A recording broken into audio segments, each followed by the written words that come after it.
Dispozitivul tău necesită reparație? Oferim diagnostic gratuit. Ridicăm și livrăm direct la ușa ta, fără apeluri sau deplasări. Trimitem o ofertă înainte de reparație și continuăm doar dacă o aprobi. Simplu, transparent și profesional. Link în descriere. Începem cu uneltele necesare pentru a efectua această operațiune. Vei avea nevoie de un screwdriver tip Phillips, o pensetă și, desigur, un nou filtru și o baterie de schimb pentru rombasă nouă. Asigură-te că ai toate aceste unelte la îndemână înainte de a începe. Primul pas este să îndepărtezi capacul de la baza robotului. Folosește screwdriverul pentru a desfăcea cele două șuruburi situate pe partea inferioară. Fii atent să nu pierzi șuruburile, deoarece le vei folosi mai târziu. Odată ce capacul este îndepărtat, vei observa bateria. Aceasta este fixată cu ajutorul unui alt șurub, pe care va trebui să-l desfaci. După ce ai terminat, poți deconecta bateria veche. Aici, este important să folosești penseta pentru a deconecta conectorii fără a strica alte componente.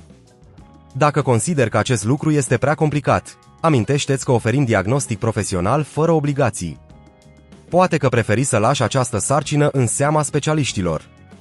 Așadar, după ce ai deconectat bateria veche, este timpul să montezi bateria nouă. Asigură-te că o conectezi corect și că se așează perfect în locul ei. Acum trecem la schimbarea filtrului. Filtrul se află în compartimentul de sus al robotului, accesibil printr-o clapetă. Deschide clapeta și scoate filtrul vechi. Curăță zona din jurul filtrului pentru a evita acumularea de murdărie. Instalează apoi filtrul nou, asigurându-te că este bine fixat. După ce ai terminat toate aceste operațiuni, poți reasambla capacul robotului și să strângi șuruburile în ordine inversă.